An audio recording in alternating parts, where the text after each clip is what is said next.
Hello, hello, and thank you for giving us an extra couple minutes to get to you today. But thanks for being here for today's webinar. So, with me, I have Shannon Vise and Ryan Maloney of Conductor. We are going to talk about SEO in 2024, top priorities, challenges, and opportunities. But Shannon, Ryan, thank you so much for being here with us again today. Thank you, Heather. Happy to be here. Awesome. So since we're a little late, let's just get into it. That way we can kick it off. I'm going to go over some quick housekeeping. If you experience, well, first of all, I'm sorry. Let me back up. My name is Heather. I'm your moderator today. Let us know in the chat where you are calling in from, or logging in from, whatever you want to, however you want to call it. But yeah, quick housekeeping. So there's closed captioning. It's that little CC in the top corner. If you need that, give that a click. If you experience any technical difficulties, let us know. Use that chat box to let us know. We've got Jonathan in the back who can help. We are going to do Q&A at the end of the presentation. So we've got that Q&A tab. Drop your questions in there. If you see a question that you like, give it a little thumbs up. That'll tell us it's more important for you all viewing out there today, and we'll front load those ones if we can. And let's see, we've got under your resources tab, your handouts tab, there is a PDF from Conductor as well. So make sure you give that a click before you log out today. And at the end of the presentation, speaking of logging out, there's going to be a short survey. It takes about 30 seconds, and it lets us know what you thought of today's webinar. How we can make them more useful for you going forward. And so if you can stick around for that, we'd appreciate it. And lastly, you will absolutely receive today's recording in your email box, along with any handouts or resources that Shannon and Ryan talk about today. So yeah, use the chat. Let us know where you're coming in from. If you don't have any sound, click the screen. Of course, they probably can't hear me say that, but Jonathan will help them. So with that, I'm going to get out of here. Shannon and Ryan, it's yours. I'll be back at the end. All right. Thank you so much, Heather. A lot of people coming in from all over the globe. Love to see it. So like Heather said, let's dive right in. So we're going to be covering the state of SEO in 2024 with a focus on priorities, challenges, and opportunities, as well as the role of AI. All right, so I am Shannon Vise. I am the Senior Content Marketing Manager at Conductor. I've been specializing in content marketing, I would say going on 9 years now, so quite a long time, with a focus on, very SEO specific content and driving business growth for organizations, specifically enterprise organizations. So with that, I'll hand it over to Ryan.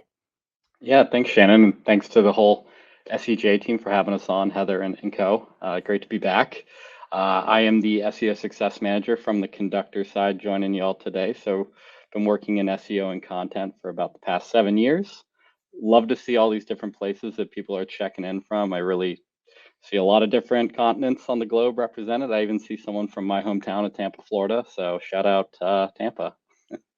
Let's go ahead and jump in. Love it.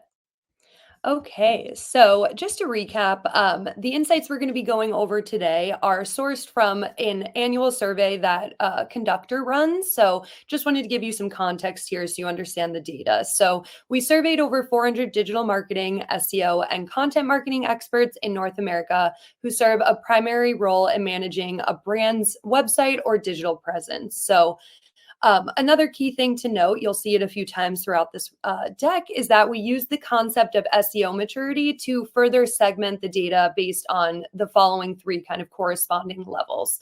So, and we had survey respondents self-identify where they fall among this ranking. So low SEO maturity, so these are organizations where SEO is not that important yet. There are currently minimal investments in SEO.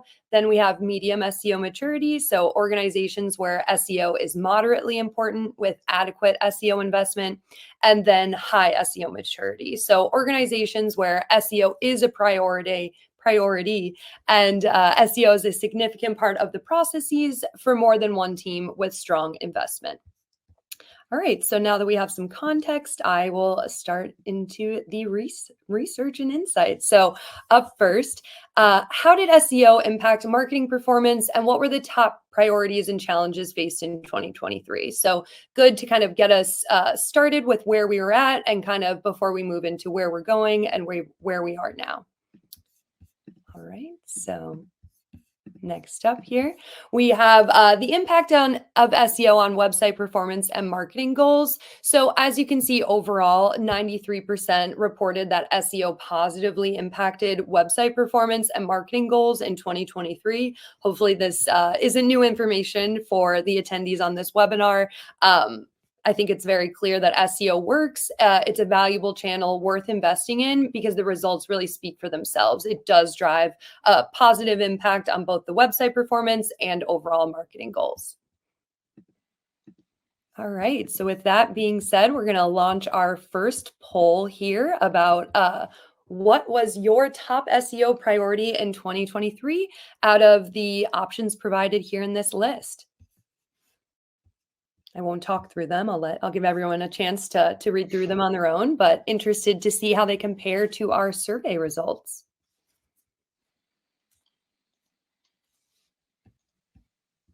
And just real quick, that should pop up for everybody. And if it doesn't, you can see it under the polls tab. But Shannon, those results are just coming in. Perfect.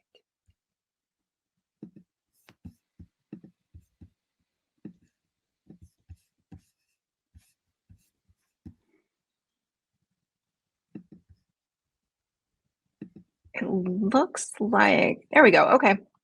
Sorry, it took a little bit longer. So you've got about 25% people saying that they're using it for increasing brand awareness, 35% saying optimizing website technical SEO, and then everything else a little smattering all over the place. Gotcha.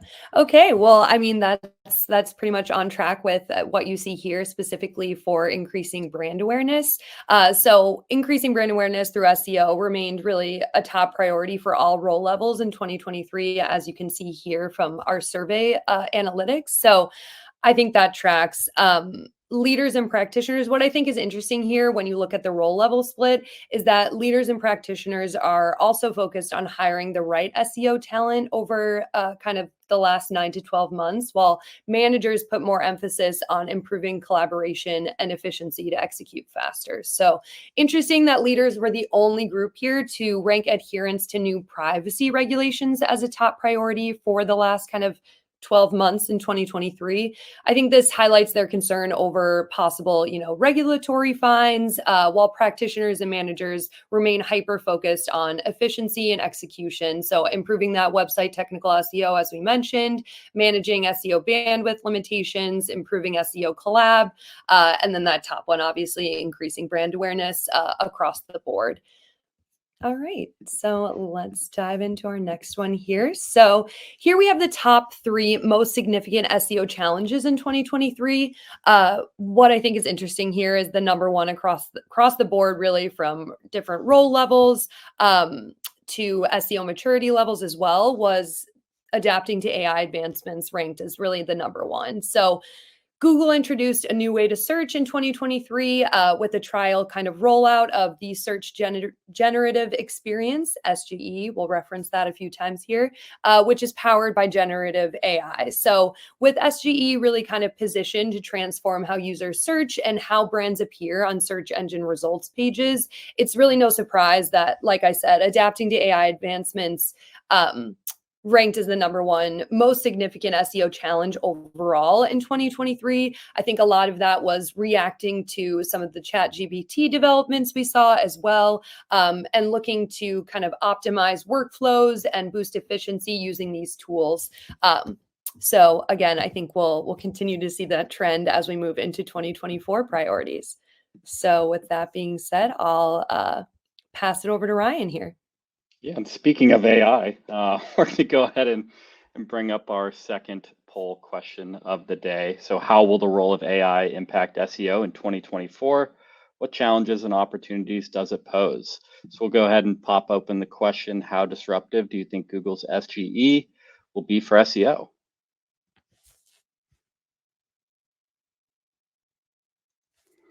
Very curious to see the responses on this one. I know that just from kind of paying attention to the SEO community, it's a little bit of a you could say divisive topic right now. So I'm very curious to see here.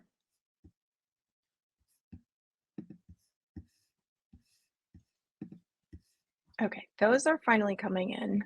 Looks like you've got about 50% of people saying somewhat disruptive, a quarter of the folks saying very disruptive, a little bit unsure, a little bit slightly disruptive, but no one is saying not disruptive. So there's definitely a trend here. Yeah, that that's I would say that lines up with what I would have expected. So we can see some of the results here from the anticipated disruption of Google's SGE. So 71% of respondents believe SGE will result in some type of disruption to your SEO strategy and activities on a day-to-day basis. So while most folks are in agreement that there is going to be some level of disruption, it does seem like there is a little bit of a differing of opinion how disruptive it will be. Too soon to tell, I would say, since we don't quite know what the final state of SGE and how that rollout's going to look like. But search experts are predicting SGE to be one of the most significant disruptions to SEO. Think way back, all the way since Penguin updates from over a decade. Uh, Interestingly enough, for folks who are kind of paying attention to community chatter, there are definitely some people on the opposite end of the spectrum who don't even think SGE is going to be coming out ever. So that was something I picked up from a colleague I was connecting with recently. They shared the perspective that Google did not lose as significant of market share as they anticipated from Microsoft and the introduction of ChatGPT into Bing. So they speculated the rollout of SGE may not be as much of a priority as it was a couple months ago from Google. So I think there's differing opinions on all sides of it. Interestingly enough, though, it is always good to be prepared, regardless of what the future holds. So thinking about top three priorities related to SGE and how you can ensure you're ready to go when it does, if it does roll out, that number one right there, UX enhancement.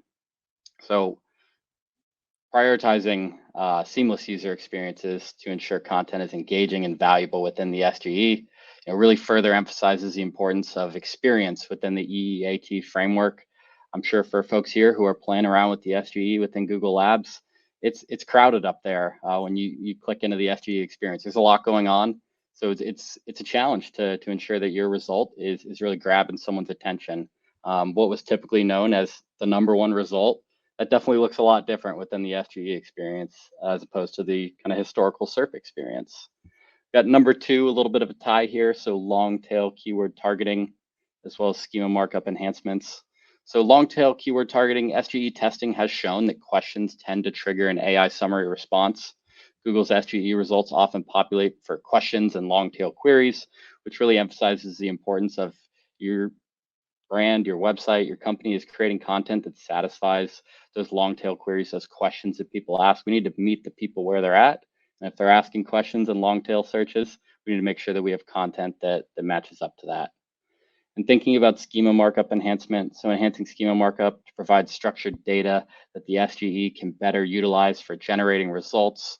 Providing these search engines like Google with structured data, you're going to enhance their ability to understand and interpret your content effectively. Consequently, this increases the likelihood of your website getting a prominent feature within those search results, both on the traditional SERP experience that we're all on now and the SGE or generative AI results.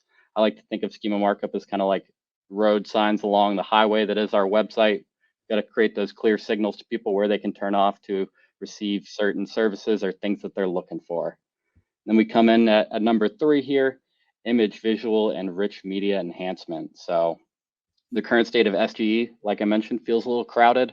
High quality images and media can give you the opportunity to stand out and really grab the user's attention. So prioritize visually appealing content and rich media to stand out and separate yourself from the pack.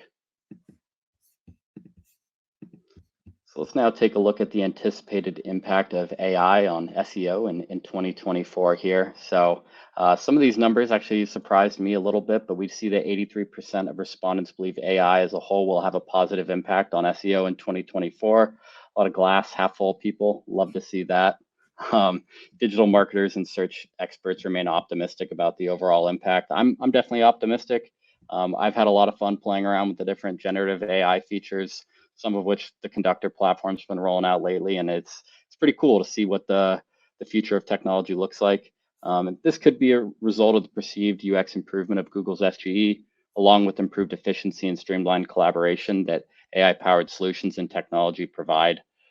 We do see, 39% slight positive impact, 7% no impact, and 9% there slightly negative impact, as well as 1% with a large negative impact. Uh, I'm on the other end of the spectrum, but I think there is an argument to be made that, hey, the SERP is full of a lot more spammy results than it used to be. We're seeing content that doesn't look like it should be ranking so well, yet it is. So definitely still some kinks and some things we need to iron out, and that Google does, but definitely optimistic on my end for the future. Yeah, and then just looking at the anticipated impact of SEI or AI on SEO in 2024 by maturity level here. So this is a really interesting lens to take. We see for high SEO maturity shops, about 87% there in the positive impact, with 5 and no impact, and just a little sliver there of 8 in negative impact. So organizations with high SEO maturity did have that highest response rate, predicting a positive impact. We do see that down there on the last little level, those with low SEO maturity had the highest response rate, predicting a negative impact. So the key takeaway here is that brands that believe AI overall will have a negative impact are really missing the vast opportunity that is in front of us right now. Thinking about efficiency, productivity, cost effectiveness, and improved UX. To compete, you're going to need to shift your focus to EEAT. And I think we can all sit here and be doom and gloom, but let's realize that there's an amazing opportunity in front of us, and let's take advantage of that. Love it, Ryan. All right. So next up, how will your SEO resourcing strategy and time to implementation impact SEO success in 2024? So I think this is a really interesting question, and one that I think leadership sometimes doesn't necessarily prioritize or think through, like how long things take and what it costs you in terms of how fast you're able to take action and what your resourcing strategy looks like. So here you can kind of look at an in-house versus outsourced SEO resourcing strategy by SEO maturity level again. So here you can see that organizations with low SEO maturity are most likely to implement a fully outsourced SEO strategy. Here you can see it's around 46%, so it's a significant amount. And then organizations with medium or high SEO maturity are more likely to adopt a hybrid or fully in-house SEO resourcing strategy. So why is that the case? Usually it's because implementing a hybrid or in-house strategy allows companies to play a more active role in developing and executing their SEO strategies.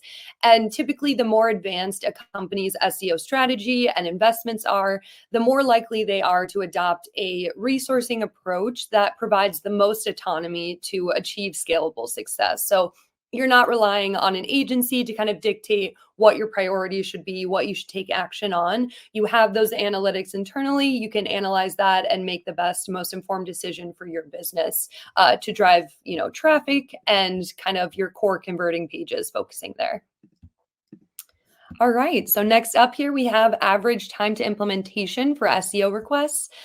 This is overall. Again, all of the data that you're seeing here is sourced from that State of SEO 2024 report survey. So what you can see here is that a majority, 61%, reported that it takes less than 4 weeks for the web development or IT teams to fulfill an SEO request. Obviously, you can see here the top response was they implement it in 1 to 2 weeks.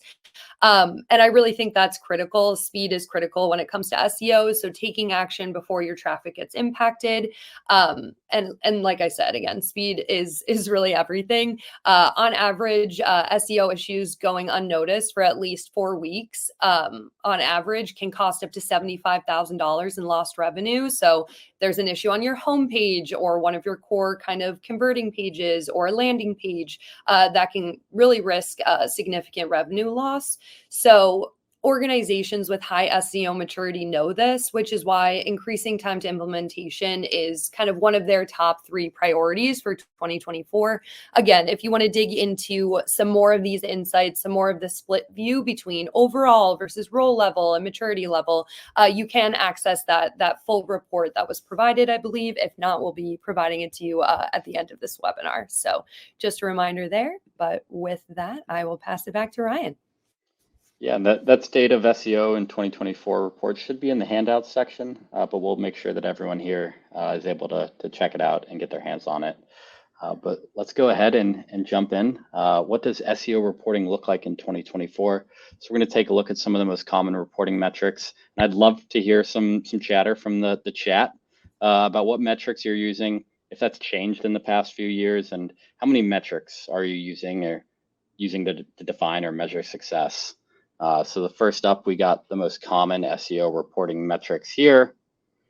So not too much of a surprise, I would say. We see that clear and away number 1, user engagement metrics, followed by organic traffic.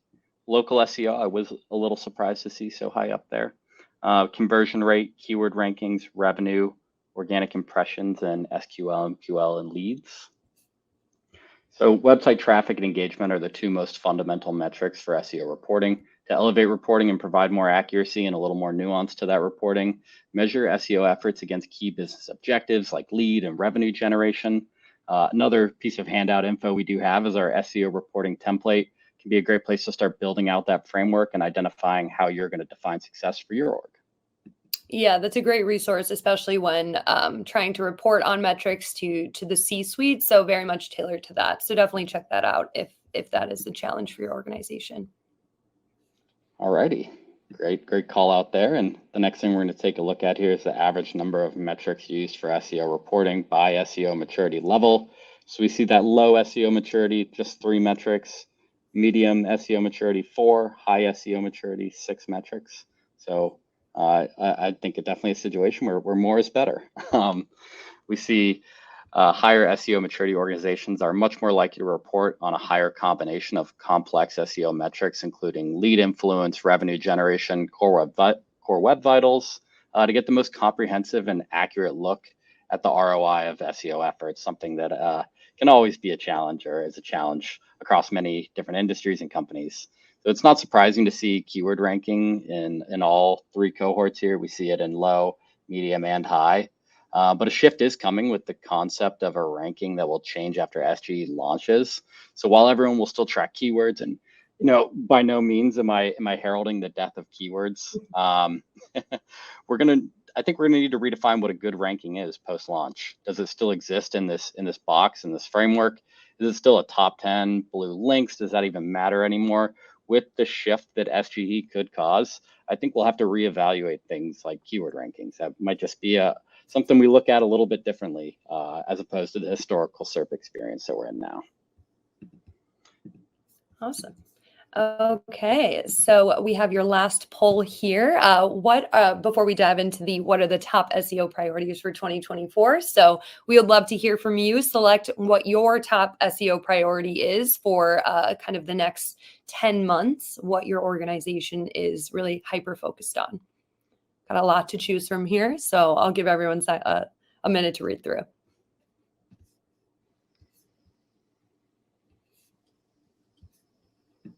And while we're waiting for those to come through, I don't know about anybody else, but I can't believe we're 2 months into the year. Hearing you say we had 10 months left, I'm like, oh my goodness, like, where did it go, right? I know. It still feels like the second week of January. I'm like, how are we here? Yeah. And I would say for anybody, I know that the selection is like you can only pick one. So if there's other ones that you want to make sure, put them in the chat. But let's see. So far, 35% of people, which is the highest we have, are saying they're adapting to the impact. A quarter of people are saying being able to measure the performance of their efforts. And then third coming in is G, increasing the rate of implementing SEO improvements. So those are the top 3. Awesome. All right. Well, right on track with some of the results we're about to review here. So just kind of a quick look at top SEO priorities for 2024 versus 2023. So on the left-hand side, you can see overall survey respondents 2023 priorities compared to 2024 priorities. So similar to you all in this group, adapting to the impact of AI on SEO is kind of everyone's top priority as we move into 2024. And then I think, time to implementation, improving SEO collaboration, those remain kind of top goals, as well as being able to measure kind of the performance of SEO results, which is kind of what we just went over with Ryan. So again, it's not surprising to see the consistent emphasis on improving that collaboration. It highlights the ongoing challenge organizations face in breaking down silos and really fostering that cross-functional teamwork that is crucial in the kind of in dictating the success of your SEO efforts. This is often like a challenge we hear from our customers as a core area that they're looking to improve in order to execute faster. All right, so with that, we'll take another look here.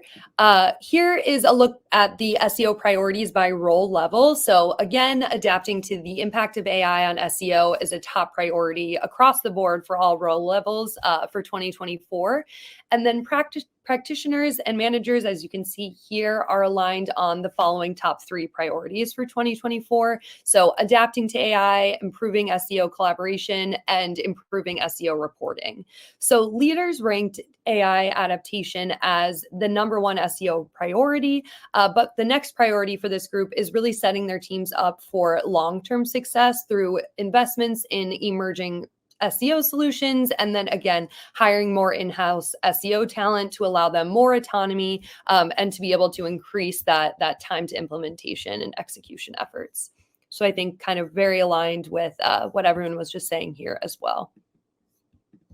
Okay, and then last view here is by SEO maturity level. So I think this is interesting as well when we talk SEO priorities. So low or medium SEO maturity organizations, kind of top priorities, center on more consistent and actionable SEO reporting, improving collaboration, and increasing those SEO investments. Again, makes sense. They're kind of on that lower tier of overall SEO investments and prioritization. So pushing to increase that. And then high SEO maturity organizations are prioritizing and focusing more on strategic needs to protect and improve current website performance, like, again, adapting to those new AI developments and being able to execute faster. All right. So with that, I will kind of pass it back to Heather to open it up for Q&A. Excited to hopefully answer. I saw a lot of questions coming through, so excited to get to those. There are a lot of questions. So let's remove this. Everybody can see our next webinar is next week. It's about link building, using PR to link build. So join us for that, but let's take that down. Let's focus on Ryan and Shannon here. Okay, so Q&A. So this one was the most popular question, so we're going to front load this one. Is there an anticipated time frame for when SGE will finally occur on the SERP? I think we touched on this, but Ryan, Shannon, anything? Yeah, that's a. Oh, go ahead, Shannon. No, take us away, Ryan. Go ahead. That's a great question. For any folks that are playing around in labs right now and experimenting with the SGE, I think we can all agree it's come a long way from where we first saw it. I still personally believe it has a little bit of a ways to go. I wouldn't expect to see anything until early summer, early mid-summer. That's just a true guess by me. I wish I had a crystal ball and could give you all an exact date and time. Unfortunately, I don't. So don't have an exact answer for you on that.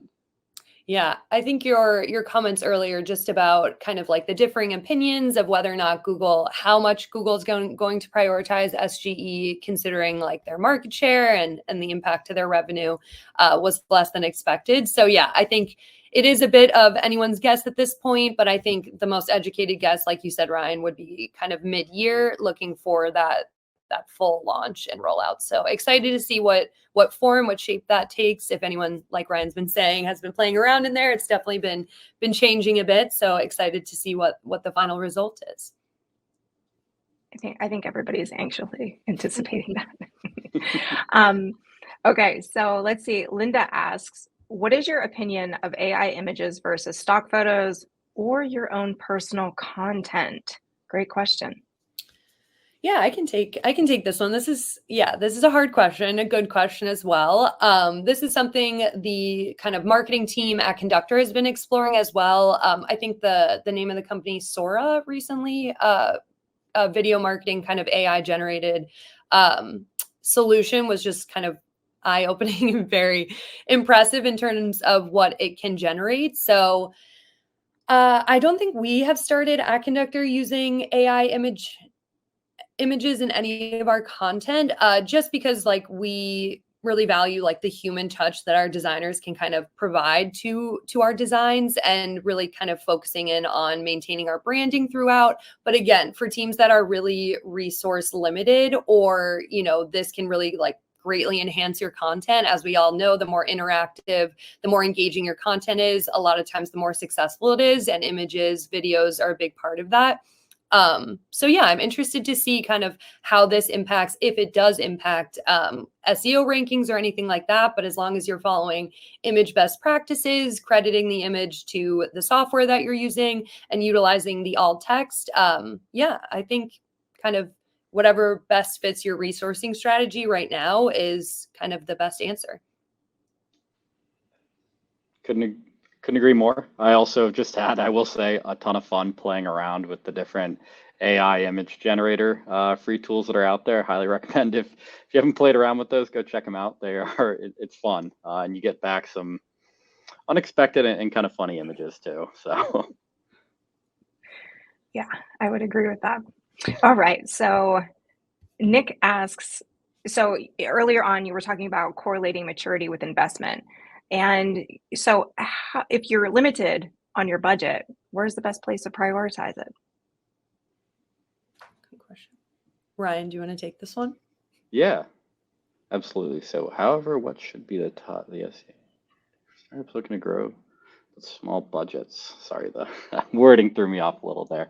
I would say it's a great idea to really just define early on, like what are you going to consider a success, and then think about what it's going to take to get you there. So I like to kind of start things out. Let's build our house on a solid foundation.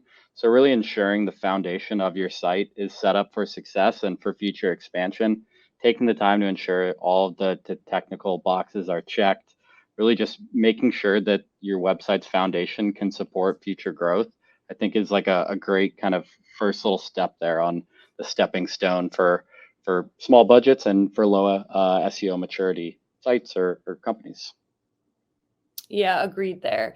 And in terms of like maturity kind of correlated with investment, I think that like as your SEO strategy advances and kind of like grows and matures, you're able to like expand your budgets, like given, your company size and all of those things. But I don't think necessarily like investments equate SEO maturity. I think it's also like a key component is like knowledge, like having that SEO talent on your team, and getting buy-in from leadership, getting them up to speed on what SEO is, how it works for like brand awareness, driving traffic, and all of those things. So just wanted to add a quick note there that you can be small and you can be a startup, and you can still secure some really high conversion rankings on Google and other search engines as well. But again, I think Ryan's point about making sure you have a strong foundation, you could really try to pump out quality content, but you're not going to get those ranks that you need, that kind of visibility that you need, if your website isn't set up for technical SEO success.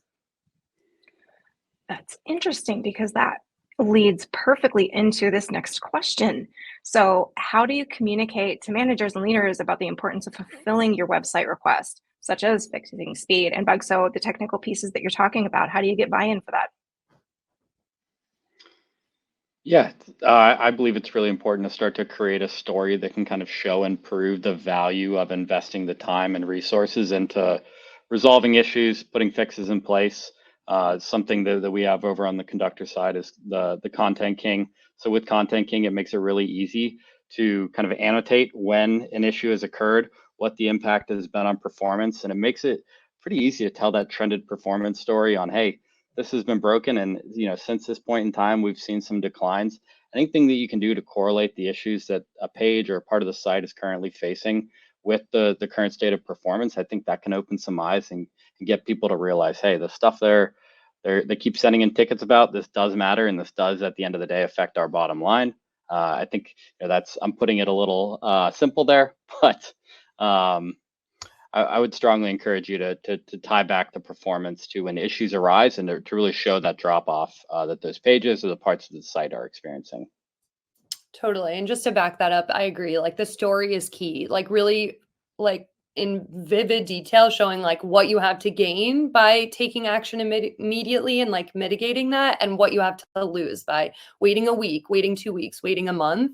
And again, not to overly plug our SEO reporting template, but the article that accompanies that template resource is really helpful in terms of how to position things like this for a C-suite audience, for that leadership audience, to really get them engaged and bought in. So I definitely would reference that as well.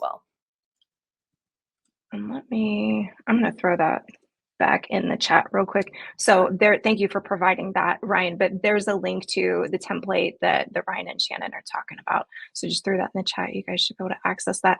Okay, so we've had a couple questions about schema. And so I'm going to throw this one up here, but it's been worded a few different ways. People are curious, like, is it important anymore? Like, do we need, so that there was a little back and forth in the chat about this, but yeah, if you guys can provide some context on schema, I think that would help a few people out. Yeah, great question. I saw a little bit of chatter in the chat about, hey, it's not a direct ranking factor. I think someone said it doesn't really matter. Like, go ahead and disagree with that. It definitely does matter. I think there's a lot of ways we can add schema to our site to improve the organization of it, to improve Google and other search engines' abilities to navigate around our website. Earlier on in this discussion, I compared it to signs along a highway or a road.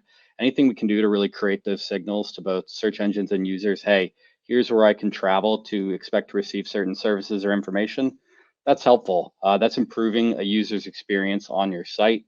So even the small ones, like, think breadcrumb schema, organization schema, like those do have value to be placed on the website. I think it's easy to say, hey, it's not a direct ranking factor. Why should I care about it? It does matter. It does provide value, and it can certainly improve your ability to appear for some of those universal result types that we're all looking to get in the SERPs, whether it's answer boxes, people also asks, images. There's a lot of opportunity out there. Schema is just one way that we can kind of improve our chances of taking advantage of it.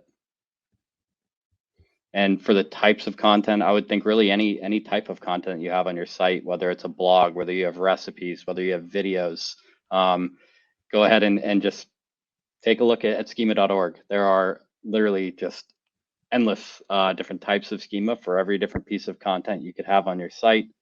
I would highly recommend checking it out and playing around in there. They've got really great documentation that can help you understand the right types of schema for your site.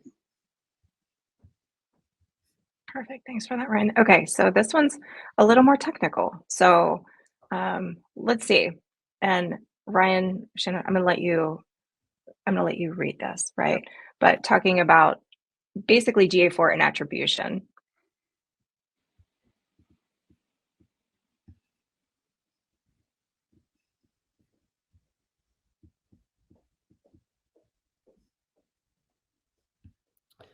Well, I can start off. So I don't necessarily own our GA4. We have kind of like a dedicated RevOps, marketing ops team that handles this, but this is a challenge that we have struggled with a little bit. Like the switch to GA4, as I'm sure for a lot of people on this call, was a significant change and a big challenge due to the fact that, they retired certain metrics, they replaced certain metrics. Some things got lost in the shuffle. So I think while I can't necessarily answer definitively if some search traffic is being misattributed to direct or unattributed, I think that it could be likely. And I think really what we had to do was really dedicate a lot of bandwidth and time on our RevOps team to really dig into GA4. We also did a training with our larger marketing team to kind of take the old metrics that we were relying on for reporting on our efforts with content marketing, with SEO, and translate those into what those are now with GA4, where to look for what you need. So I would definitely recommend that. Ryan, not sure if you have anything to add there. No, I think that's a great call out there. I think this is a challenge that a lot of people in all different types of verticals and businesses are experiencing. It's a major shift from what was the kind of expected experience under UA to go to GA4. There's certainly some challenges that you're going to face, and I've certainly seen from teams that I work with where organic search traffic is misattributed to direct or unattributed. So really also highlights the importance of having a strong team built out that can debug some of that, can start to investigate where some of those data attribution issues might exist within the org. Certainly a good idea to do everything you can to make sure that's buttoned up. I know it's easier said than done, but definitely is something that should have a good bit of priority within your org if you have concerns about the accuracy of your data. Yeah. And again, just with the reporting metrics that we kind of went over that Ryan covered as well, I think it also speaks to the importance of covering and relying on other core metrics to kind of report on your SEO performance. So you can kind of create that holistic picture. So you're not just relying on those organic traffic data to like kind of prove your point. You have kind of other supporting data as well. So, a couple votes on this one. So, we're talking quality content. We know how important it is. But with AI, what does that look like now? That's a good question. So what I will say just to start is that what I'm seeing online, I was recently kind of connecting with a few SEO leaders kind of externally outside of Conductor, Aleda Solis and a few others to get input on our State of SEO report, some of their takeaways and insights. And one thing I was happy to kind of hear was that a lot of them are seeing some pushback on kind of the kind of SGE experience or this kind of like AI generated content. And it really, I think, speaks to the fact that like users want that human element. Like obviously there are certain ranking elements to consider, things like that with Google. But in terms of like reaching your audience and creating content that is of value, that helps your customers solve problems, I can't emphasize enough the importance of that human element. Like I read content and I feel like, you know, obviously sometimes it's unclear, but it is clear when something kind of differentiates greatly from brand voice, from kind of like a human writer. I think we've all seen some of the headlines of, you know, AI generated content from some top businesses who made some mistakes and had to backpedal there. So number one for me is quality content is like that human element, that human voice. Like you're speaking to people, you're not speaking to a search engine. So that's one thing I would kind of like really hone in on. Ryan, I don't know if you want to cover any of like the EEAT elements or anything like that. Yeah, definitely still a major factor at play in terms of EEAT. I see a couple of comments in the chat. Kevin Garvey calls out quality content today as if it answers a visitor's questions or concerns and helps them make a decision. Does your content provide value to the person that's landed on it? I think that's a great way to think about like, is this piece of content fulfilling a need that this person has or that they're looking for? Depending on what your site looks like, depending on what industry you're within, quality content can mean different things. But understanding like where do we have content that performs well and we feel like goes over well with the person reading it. Like, let's find a couple of examples of quality content on our site if we have that, and look to kind of mirror that with some of the other content we're creating later on. Good to really just define like what do you consider quality content on your own site, and then look how can we build upon that going forward and with the creation of net new content. Yeah, and just to piggyback off what Ryan was saying, even our SEO reporting template article that we've referenced a few times here, that's one of our top performing pieces of content from like the Conductor content marketing team, because that solves such a core pain point for so many people. It helps them solve the problem of how do I report on SEO to get buy-in from, you know, the C-suite? Like, how do I contextualize this data? So it's not just kind of built to like get people to download our template. It's built to really help solve a problem. So even though there are a lot of resources out there, we're still seeing a lot of success, on that similar topic, because we go into such a level of depth and kind of niche of different SEO elements that it really provides that value. So I couldn't agree with what Ryan said more. And again, I've seen a couple different wordings of this, but with the changes coming up, and I saw one related to like how AI is going to affect linking. So, any advice here on folks, what it's going to look like? I'm like, tough question. Hard to say I'm not definitively. equipped to answer that, so it has to be one of you guys. Ryan, any insights there? Otherwise, I can try and tackle this one. Yeah, I definitely have some hot takes about backlinking in general. If you're ever interested in getting my perspective on that, I would say feel free to reach out to me offline about it. But I don't think that post SGE and EEAT has any major impact on the value of backlinking, whether or not it still holds importance. But curious, Shannon, if you have anything to add there. No, yeah. I mean, I think I'm interested in your hot takes, Ryan. I think I'm gonna get those offline.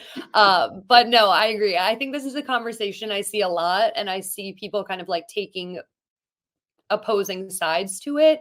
So I don't know if I could really like answer it, but I think I would kind of agree with what you said, Ryan.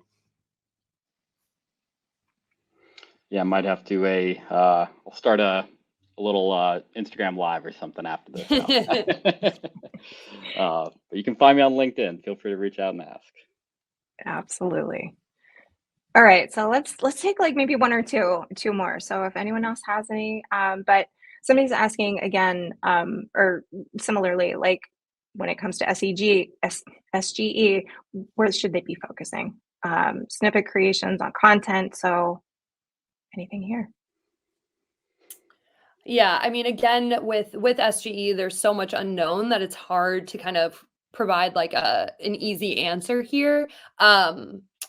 But I would say, I mean, you can't go wrong by optimizing your content for, rich search result types. Like that's definitely something we do at Conductor. Like there are ways you can do that with your headers, with the way you kind of structure your content. I wouldn't make your core focus like getting that one snippet, because I think it's very difficult to really kind of like hone in and make that your core objective. So that would kind of be like my word of warning there. And given just with SGE, I've seen so much kind of back and forth with SEOs talking about how, what may be the number one result for a search query in the standard Google that we come to know is not necessarily what's being featured in that top SGE snippet. So I still think we're waiting on a lot of insights to figure out like what SGE is using to kind of determine what goes up there. So I'm interested to kind of see if we get those answers this year. What about you, Ryan? Yeah, I'm a big believer in like at a foundational level, let's create high quality content that provides a service or answers users' questions. Let's create the great content first. Later down the road, like Shannon mentioned, there's going to be opportunities to optimize for different types of universal result types, featured snippets. But I'm sure we can all remember a time where we popped into Google or another search engine, queried something, got to a search result, and it was very clearly a piece of content that was like just designed to rank well, and it was more so made for search engines rather than people. And chances are you didn't love that experience. So I like to really encourage folks to create high quality content that provides value to users. Things like optimizing for snippets and all that good stuff that can certainly come, but don't go into content creation with the main objective in mind. Hey, I want to rank for a featured snippet. Would be my piece of advice around that. Agreed. All right. There's a lot of questions here, so I'm trying to get through them because they're all good, but they're so. Let's see. So here's one that just came through from Marcus. Um, how important will responsive design, animation, interactions on websites be for improving SEO in the years to come? So I know there's some, yeah, I'm not going to get Interesting question.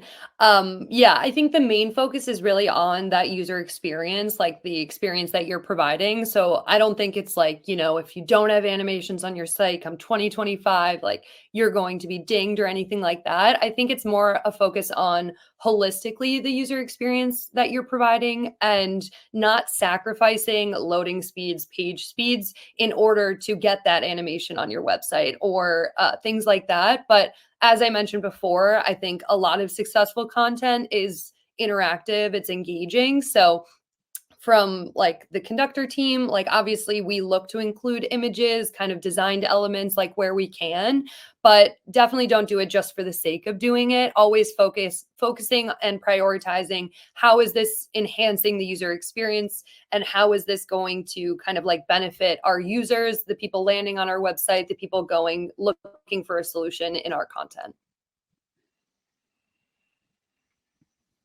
going to grab one more question because this just came in from David. Oh, where did it go? I love the functionality, but at the same time, it's a little bit wonky. All right. But David asks, if organic results were to disappear from the SERP, what would SEOs have to pivot to? It's a very, yeah. I'll leave that as the last question. Any crystal balls out there? Yeah, a genuine answer. I think it would really emphasize the importance of like social media channels. I think that's like a huge lane. I love that someone called out gardening. That was kind of where my mind went. I recently moved into a new place that has a backyard. It's almost springtime here in New York City, and I am thinking a lot about gardening. So maybe I'd just become a full-time gardener. Not sure. I love that. That's hilarious. But yeah, I agree with leaning into social. Social to me, social is basically like the primary function of social channels, especially for B2B, is increasing brand awareness, is getting your name out there. And then aside from that, I would say probably, I mean, if organic traffic fully went away, then website optimization, I guess I would say, is who's providing the best experience on their website, the kind of the easiest navigation, the fastest loading speeds, like kind of all of those core signals we're used to. Yeah, if I had a crystal ball, that's what I would say. And again, to Ryan's point, maybe I would take a career pivot, but we'll see. Hopefully organic traffic's not going anywhere anytime soon. Someone calls that do Uber. I am the world's I'm the worst driver out there, so I promise you all do not want me driving you anywhere. Gardening is good for the soul. Weeding is it's like good, but we've got stuff coming up. So I'm in West Virginia. We have like plants coming up already. I'm like a little worried for my tulips. Like, hopefully we get no snow and they'll stay okay. Fingers All crossed. right. With that, I think we're going to close it out. Ryan, Shannon, thank you so much for being here and sharing your knowledge and answering the questions that we could at least get to, but we'll send them over all to you afterwards. For everybody that joined us today, thank you for being here. You will get today's recording and the slides in your email box, so watch for that. And before we let you go, Ryan, Shannon, let the people know where to find you. Awesome. Yeah, you can find me on LinkedIn. That's probably the best platform for me. So I think my profile is just kind of that linkedin.com/Shannon Vise. So just my name. So you can find me there, send me a request to connect. Happy to do so. Yeah, I would say LinkedIn for me as well is probably the best place to connect. You can just search Ryan Maloney or Ryan Maloney Conductor. I know there's a lot of other Ryan Maloneys out there, but would be happy to continue the convo with any of y'all. Thanks so much to everyone for joining. Thanks again to Heather and the rest of the SEJ team for having us on. Yeah, thanks everyone. Yeah, we love it. You guys come back anytime. And for everybody out there watching, we'll see you next week and have a great rest of your day. Thanks, everyone. Bye, guys. Bye.